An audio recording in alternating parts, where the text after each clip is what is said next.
Salve, salve família ligada em mais um Cavaco Cast. Eu tô aqui hoje com um grande pesquisador, né, Renan? Se apresenta aí. Olá pessoal, eu me chamo Renan Magalhães, eu sou um biólogo, virologista, pesquisador, é, e eu participei da pesquisa a respeito das novas mutações dos antropófagos lá no Cazaquistão.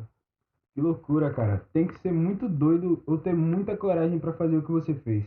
Mas, assim, antes da gente continuar, eu quero lembrar a vocês, telespectadores, de nos seguirem no nosso canal no YouTube e no nosso canal na Twitch. A data de hoje é dia 7 de setembro de 2037 e você está ouvindo a edição número 316 do Cavaco Cast. Então, Renan, você é o cara que meteu o louco e foi pro inferno só para fazer uma pesquisa, não foi? Bem, dá para se dizer que sim, né? Eu trabalho para a EPBB e a gente foi fazer essa pesquisa lá no Cazaquistão em conjunto com a OMS para saber como o vírus Austral evoluiu desde a sua descoberta em 2023, né? Lá em dezembro de 2023, aquela pesquisa que o pessoal fez na Antártida, descobriram um vírus congelado lá e acabou que ele se espalhou no mundo inteiro. Tomou conta completamente dos países mais pobres. A população desses lugares foi totalmente tomada pela varíola antártica. A doença realmente dominou esses países e a gente está no desenvolvimento da cura, né? Hum. O principal objetivo dessa pesquisa era justamente descobrir uma forma de criar a vacina dessa doença. Ah, entendi. Renan, me responde uma coisa. Uma hora você falou Austrália, outra hora você falou varíola antártica, não é isso? Por quê? O que significa? Eu já ouvi falar que são coisas diferentes, já ouvi falar que são o mesmo vírus. Então, me esclarece isso aí. São dois vírus diferentes, é isso? Não, não são dois vírus diferentes. Ó. É o seguinte: o Austrália é o vírus. E esse vírus causa a doença varíola antártica. Pensa no HIV, por exemplo. O HIV é um vírus. E a doença que o HIV causa, a gente chama de AIDS. Entendeu? É a mesma coisa. Ah, entendi, entendi. O Austrália é o vírus e a varíola antártica é a doença. Entendi, entendi. Agora, você pode nos explicar como é que um vírus, que é um ser microscópico, consegue transformar as pessoas nesses monstros mutantes? Como é que ele consegue mutar o corpo das pessoas dessa forma? Explico sim. Você sabia que os vírus mudam o nosso DNA quando eles infectam a gente? É sério? Sério? É assim que ele faz para poder se reproduzir. Pensa assim: você está aqui saudável, de boa. Mas aí amanhã você fica gripado. O você de hoje e o você de amanhã não tem mais o mesmo DNA por causa da gripe. Você teve seu material genético modificado. Por quê? Porque o vírus ele não tem metabolismo próprio. E aí para se reproduzir ele precisa infectar uma célula e aí ele coloca o material genético dele dentro do material genético dessa célula. E aí ele meio que reprograma ela e ele modifica o DNA da célula nesse processo. E aí faz com que a célula produza mais vírus. E aí chega um ponto que a célula meio que explode, num processo que a gente chama de lyse. E aí tem vírus por todas as partes para infectar qualquer outra célula que eles encontrarem. E no caso do Australis, ele é um vírus gigante. E uma coisa interessante sobre a maioria dos vírus gigantes, como o mimivírus, o tutanvírus, é que eles só infectam protozoários. Mas o Austrave consegue infectar mamíferos e protozoários. A gente viu o caso não só de seres humanos infectados, né? Mas também de ratos, gatos. E quem aí não lembra dos cães, né? Em 2024.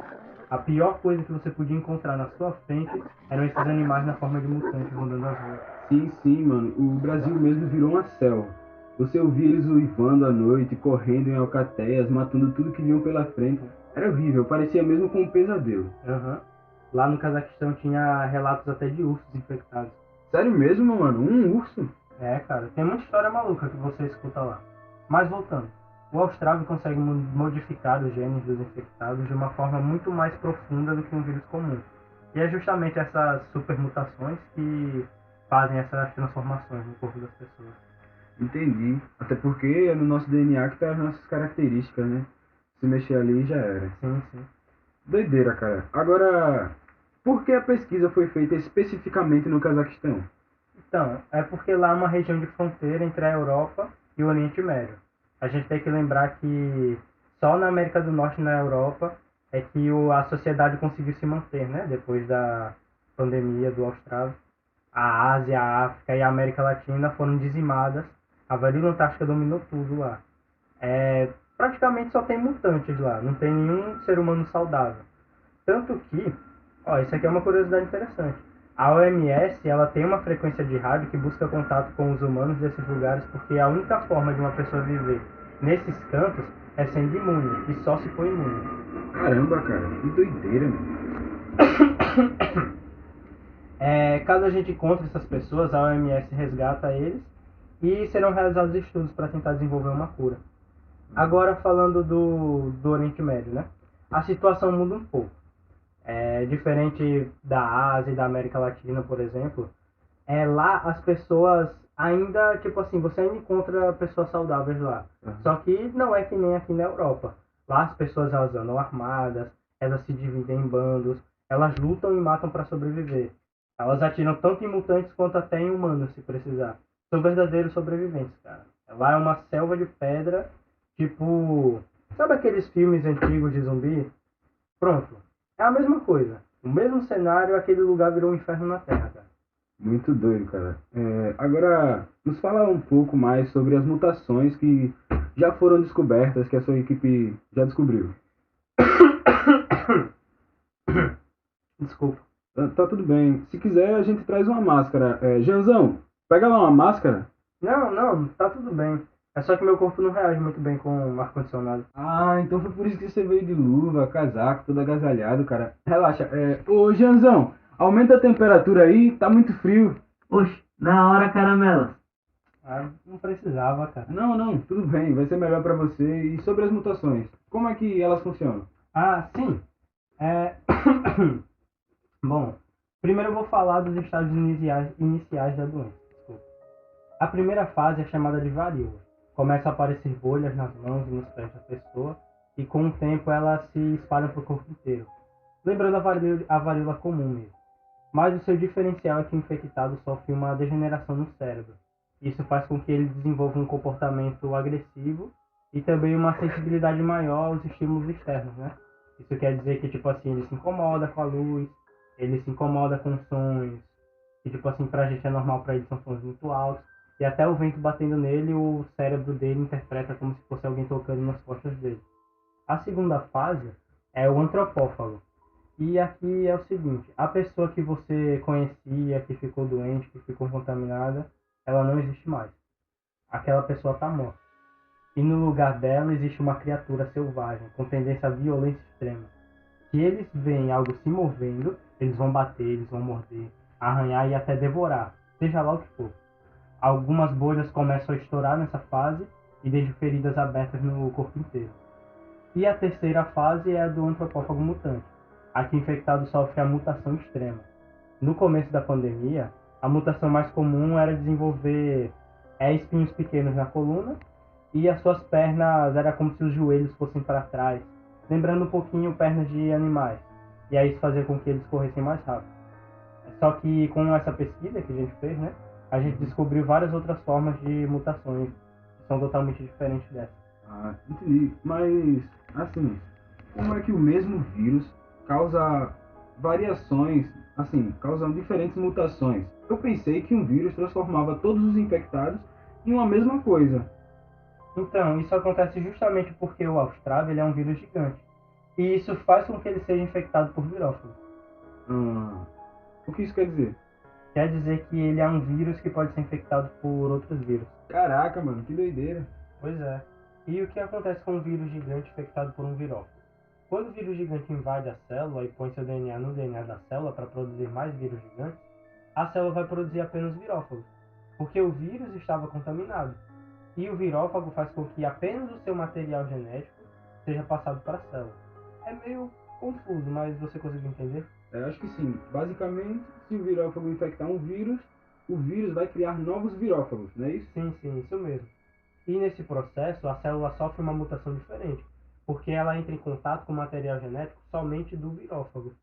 E a gente vê esse processo acontecendo na varíola antártica, porque cada tipo de mutante que a gente registrou é resultado de um virófago diferente. Então, o Austravis causa uma transformação diferente no infectado dependendo do virófago que ele tiver. É exatamente isso. Muito louco, cara. Você pode falar sobre essas novas mutações?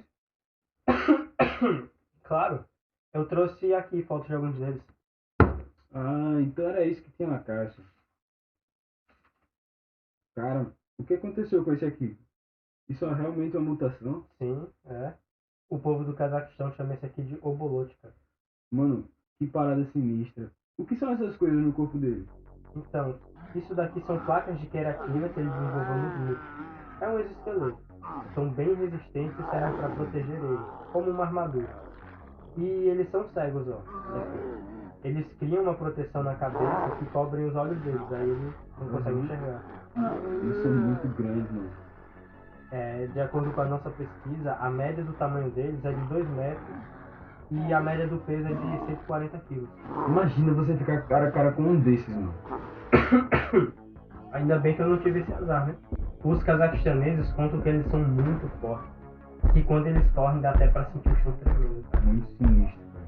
Olha isso daqui. Você tá brincando, né, cara? Isso aqui não existe, não. Existe? Não, cara, não tem como. Qual que é a piranha, mano? Tem que dar choque, mano. Cadê? Olha pra isso aqui.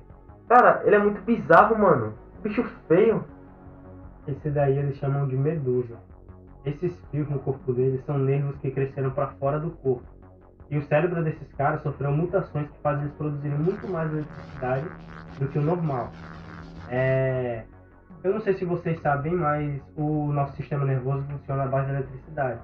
Só que no caso das medusas, elas usam isso como se fossem guias elétricas que andam na Terra. Esse daqui da foto, a gente achou num túnel à noite. Ele estava correndo na minha direção e a energia elétrica dele causava uma luz que ficava piscando lá no escuro. E também dava para ouvir o barulho das descargas elétricas no túnel. Mano, você ficou de frente com um desses. Foi, mas foi só para tirar foto mesmo, tava longe. Olha, não é querendo ser chato, não, mas você fez exames, né? Antes de voltar pra cá.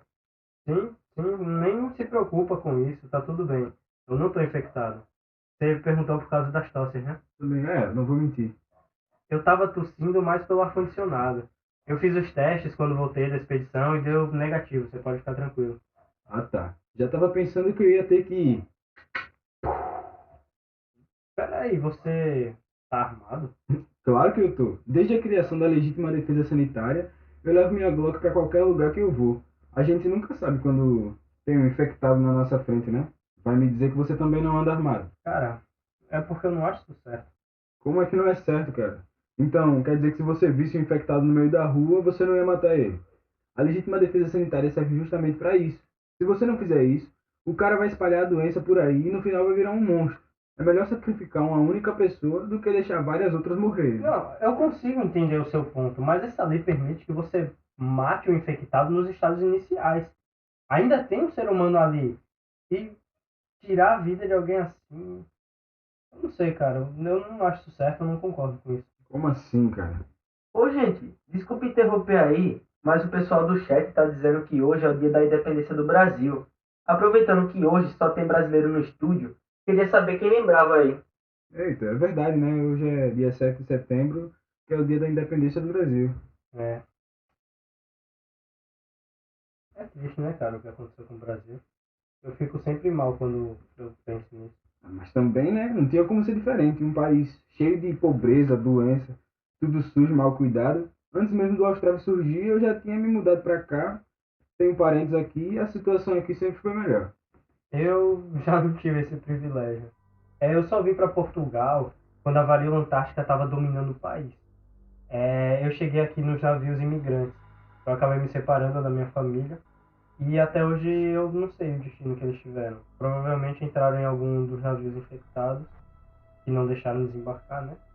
E ficaram isolados no mar, vendo as pessoas se transformarem em monstros, sem nem poderem sair do navio. Como eu já disse, era esperado. Um país praticamente podre como aquele não ia ter um outro destino. Cara, o Brasil não era o local mais limpo do mundo, mas também não era esse lixão que você está fazendo parecer, não. A gente tinha o SUS, por exemplo. Outros países tinham um sistema de saúde pública, mas não era a população inteira que tinha acesso, né? Além disso, o Brasil era o único país com mais de 100 milhões de habitantes que tinha um sistema desse. Sim, mas entre ser atendido pelo SUS e pela Unimed, você escolheria qual? O SUS era bonito no papel, mas na prática era uma bagunça. Mas para quem não tinha condições de pagar o SUS sempre ia estar ali, né? É melhor isso do que nada. É, né? De certa forma. A gente tem que lembrar que também do Instituto Butantan, né? E hoje em dia virou a EPBB, que eu faço parte, né? O Instituto arrumou essa forma de sair do país e continuar o seu legado e o legado do nosso país. A EPBB é Equipe de Pesquisa Brasileira Butantan, e ela é importante desde o passado, né? Quando era o Instituto. Na pandemia da Covid-19, o Instituto Butantan foi um dos órgãos responsáveis pela Coronavac. A gente participou da produção da vacina, cara, no Brasil. O Brasil era um país importante em relação à saúde, tanto participação muitas vezes nacional e em escala global até. Não faz sentido você falar tão mal do Brasil assim com tudo isso. Tá certo, cara. Eu entendi. Mas agora faz o seguinte. O cara veio todo agasalhado, tá usando até luva. Pode tirar isso aí, cara. A gente já aumentou o ar, eu tô vendo que você tá suando aí. Relaxa aí, mano. Tira isso aí. Não, cara, eu tô confortável assim, tô de boa. Que confortável o quê, cara? Você tá suando, tá parecendo uma chaleira. Não, eu tô tranquilo aqui. Olha, cara, eu vou ser mais claro com você. Você vem aqui no meu estúdio, depois de estar lá no Cazaquistão, que tá cheio de infectados, chega aqui, tossindo igual um cachorro, cobrindo o corpo inteiro, em plena primavera, e não tá querendo me mostrar as mãos. Você acha que eu sou algum palhaço, é isso? Irmão, tira as luvas agora. Eu quero ver suas mãos. Anda logo, cara, tira as luvas agora. Cara, por favor, é que eu. Cara, tira as luvas agora. Tira as luvas agora. Tira a porcaria de luva agora.